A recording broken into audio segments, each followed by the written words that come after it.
அருட்பெரும் ஜோதி அருட்பெரும் ஜோதி தனிப்பெரும் கருணை அருட்பெரும் ஜோதி எல்லா உயிர்களும் இன்புற்று வாழ்க.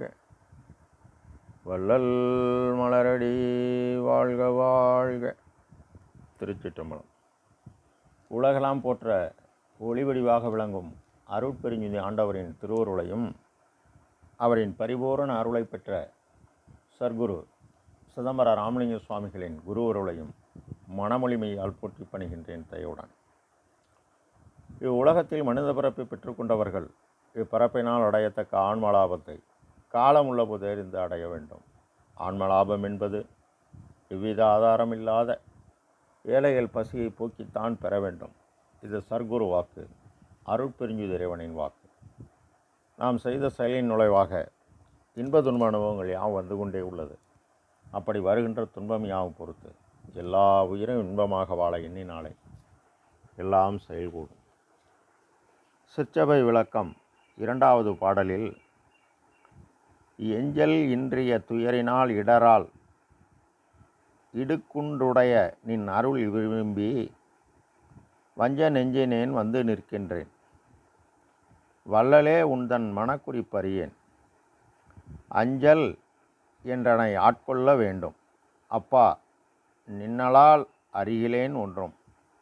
தஞ்சம் என்றவர்க்கு அருள் வடலரசே சத்திய சபை தனி பெரும் பதியே என இப்பாடலை பதிவு செய்கின்றார். முதல் பாடலில் நம் தேவை என்று பூர்த்தி ஆகிறதோ அன்றுதான் மனதை வெல்ல முடியும். அதுவரை நாம் புறத்தில் எவ்வித ஆதாரமில்லாத ஏழைகள் பசியை போக்கி ஆக வேண்டும் என்று கூறினார். இந்த இரண்டாவது பாடலில் சத்தியம் என்பது அறம் சார்ந்தது, அறம் என்பது வெளிச்சம், வெளிச்சம் என்பது ஒளி. பொய் என்பது இருள் சார்ந்தது, இருள் என்பது காற்றின் இயக்கம், இந்த காற்றின் இயக்கம் மரம் சார்ந்தது. இதை நாம் செயல்பாடாக்க வேண்டும். உலகியல் செயற்பாடு 3 நிலையாக உள்ளது. 1 அறம் சார்ந்தது, 2 பொருள் சார்ந்தது, 3 இன்பம் சார்ந்தது. பொருள் என்பது அறத்தால் தான் விளைவது. பொருள் இருந்தால்தான் இன்பம் அனுபவிக்க முடியும். ஆக நாம் அறம் செய்தே ஆக வேண்டும். விதியை மீறுவது. விதி என்பது விதித்தன செய்தல். விதித்தன செய்தல் என்பது உதாரணத்திற்கு நாம் ரோட்டின் இடதுபுறம் போக வேண்டும். நாம் விதியை மீறி குறுக்கே போவது. அப்படி விதியுடன் செயல்படும்போது இன்பமாக நாம் பயணிக்கிறோம். விதியை மீறி ரோட்டின் குறுக்கே செல்லும் பொழுது எதிர்பாராத விதமாக ஒரு வாகனம் மோதி கால் உடைந்து விடுகிறது. அந்த நேரத்திற்கு அது துன்பம். நாம் உடனடியாக ஆஸ்பத்திரியில் கொண்டு போய் சேர்த்து மாவு கட்டு போட்டு அங்கு படுத்திருப்போம். படுத்திருக்கும் பொழுது நாம் ஒரு நிமிடம் சரியாக யோசனை செய்து போயிருந்தால் இவ்வாறு ஆயிருக்காதே என்று அந்த செயலை எண்ணி எண்ணி வருந்துவது வருத்தம். அந்த வருத்தமாகப்பட்டது தொடர்ந்து நம்மை வருத்தி பிறகு இது சரியானால் நம்மால் முன்பு போல் வேலை செய்ய முடியுமா, சரியாக வருமா என்பது துயரம். அந்த துயரம் தொடர்ந்து கொண்டே இருக்கும் பொழுது முன்பு போல் நாம் வேலை செய்ய முடியாமல் நமக்கு தேவையை பூர்த்தி செய்ய நாம் என்ன செய்வோம் பணத்திற்கெல்லாம் என்பது அது அச்சமாக மாறுகிறது. ஆக ஒரு நிமிடம் யோசிக்காதன் விளைவு இந்த இவ்வளவு செயல்பாடுகளும் நடைபெறுகிறது. ஆக விதியை மீறுவது குற்றம்.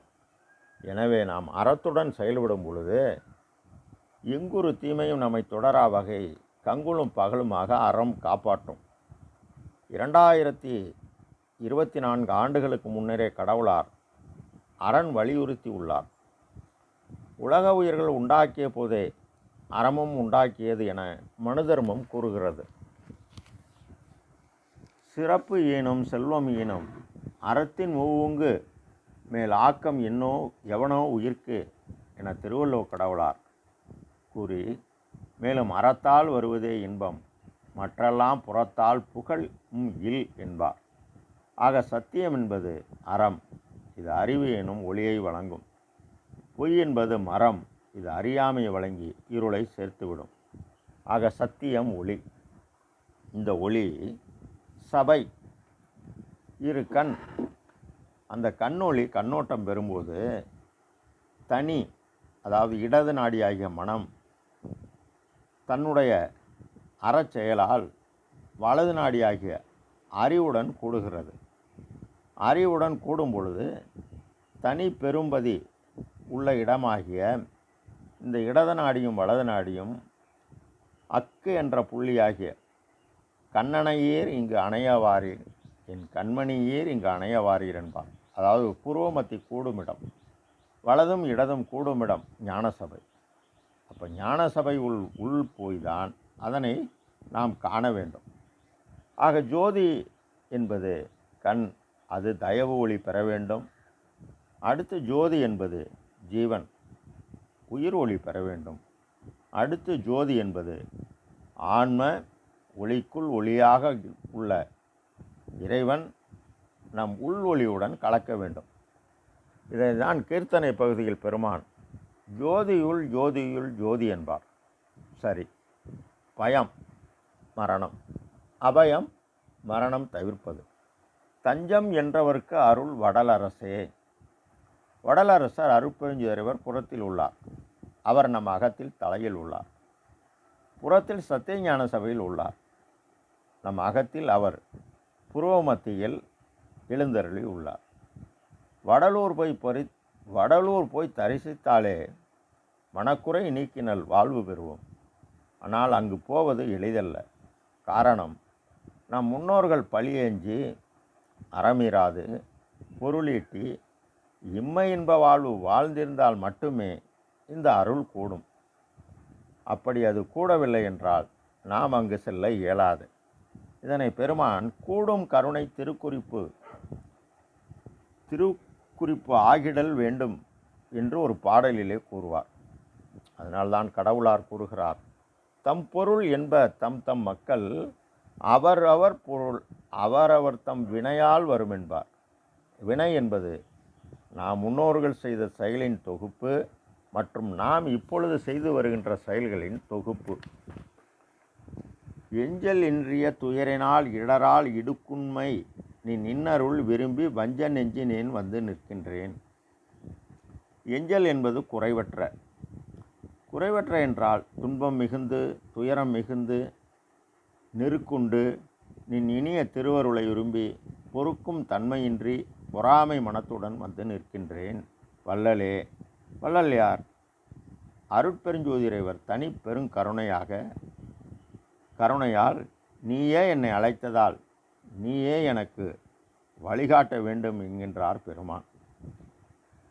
எந்த வகை சைடில் கருணை நீதான் என்றாய் இறங்குவையோ அந்த வகை எனக்கு அறிவிப்பாரும் இல்லை. இந்த வகை ஐயோ நான் இங்கு இருந்தால் பின்னர் என்ன செய்வேன்? பந்த வகை அற்றவர் உள்ளத்தே நடிக்கும் உண்மை பரம்பொருளே என பெருமானிடம் அருட்பெருஞ்சுதிரைவிடம் பெருமான் கண்ணீர் சிந்திய வண்ணம் உள்ளார். உடனே பெருமானுக்கு அருட்பெருஞ்சோதி ஆண்டவர், எப்பா நீ தர்மசாலை வழியாக போய் ஞானசபைக்கு வா, ஞானசபைக்கு வந்து சித்தி பெற்று என்னுடன் 2.5 கலை என அறிவுறுத்தியவுடன் எல்லாம் வல்ல தனித்தலைமை பெரும்பதியாகிய அருட்பெருஞ்சோதி ஆண்டவரின் திருவருளால் நம் குருநாதர் சத்தியஞான சபையை நிறுவினார். இவருடைய பயணம் 32 ஆண்டு யோக ஞான அனுபவம் முடிந்து 1867 தர்மசாலை நிறுவி எவ்வித ஆதாரமில்லாத ஏழையை பசியை போக்குகிறார். வள்ளல் உன் மனக்குறிப்பு அறியேன் இது என அறிந்துவிட்டார். அதாவது தர்மசாலை வழியாகத்தான் நான் போய் ஆக வேண்டும். மனம் என்பது எண்ணம் என்பது செயல்பாடு என்பது காற்றின் இயக்கம், இது நாதம், இது மனோகாரகன், இது பெண்ணிடை மனம். ஆக இந்த மனத்தை வெல்ல நாம் தினசரி செயல்பட்டு ஆணிடை அறிவுடன், அதாவது விந்து ஒளியுடன் கலக்க வேண்டும் என்பதை உணர்கிறார். உணர்ந்து செயல்பட ஆரம்பிக்கிறார். செயல்பட்டவுடன் அஞ்சேல், அதாவது பயப்படாத மகனே, என ஆண்டு கொள்ளல் வேண்டும். எப்போ ஆண்டு கொள்ளுவார்? முதலாளிக்கு விசுவாசமாக இருந்தால்தான் ஆண்டே அந்த தொழிலாளியை ஆண்டு கொள்ளுவார். அதுபோல அருட்பெருஞ்சோதி இறைவர் உணர்த்தியவாறு இவர் வேறு எந்த சிந்தனையும் இல்லாமல் செயல்பட்டார். அதனால் அருஜோதி தெய்வமெனை ஆண்டு கொண்ட தெய்வம் என்கின்றார். மேலும் அப்பா, நின்னையன்றி அருகிலேன் ஒன்றும். காரணம், இவருக்கு எந்த ஆசையும் இல்லை. ஆனால் இறைவன் இவருக்கு ஆசையை உண்டாக்குகிறார். இச்சை ஒன்று இல்லாது இருந்த எனக்கு ஏழூரும் சுத்த சன்மார்க்கத்தில் இச்சை உண்டாக்கி தச்சுரவே பெற முயற்சி செய்யும் தோறும் அவற்றை தடையாக்கி உலகறிய தடை தீர்த்த குருவே எனவும் பதிவு செய்கின்றார். மேலும் இம்மார்க்கம் பரவி உலகம் பூராவும் ஜீவகாருண்ய ஒழுக்கமெனும் அன்னதான விளையாட்டு இயற்றத்தான் இவ்வளவு கஷ்டப்பட்டேன் என்கின்றார். இந்த அருள் நெறியை பரவச் செய்தேன் என்கின்றார். பரவச் செய்து உயிர்களிடத்து அவர் கொண்ட கருணை வான் கருணை. அதனால் இறை நிலை அறிந்து அம்மயமாகி இறைவன் இவருக்கு இட்ட பணி, மகனே, உலகினில் உயிர்களுக்கு ஒரு இடையூறலாம், நீ அடைந்து விளக்கு மகிழு, சுத்த சன்மார்க்க சுகநிலை பெருக, உத்தமன் ஆகுக, ஓங்குக என ஆசி வழங்கி இறைவன் இவரை இப்பூ உலகில் ஒளித்து வைத்துள்ளார். நம் ஊனக்கண்ணுக்கு தெரியவில்லை. அவர் தோன்றுவார், மறைவார், தோன்றுவார். நம் மனதை எவ்வித ஆதாரமில்லாத ஏழைகளின் பசியை போக்கி நம் செயல்பாட்டை நிறுத்தி மனமது செம்மையாகி அறிவுடன் கூடினால் நமக்கு எல்லா நன்மையும் சத்தியமாக கிடைக்கும். ராமலிங்கா அபயம். அருட்பெரும் ஜோதி, அருட்பெரும் ஜோதி, தனிப்பெரும் கருணை, அருட்பெரும் ஜோதி. எல்லா உயிர்களும் இன்புற்றுவார்கள். உள்ளாவிரதம் கொலைமலாம் நல்லோர் நினைத்த நலம் பெறும். எல்லோரும் வாழ்க்கை செய்யும்.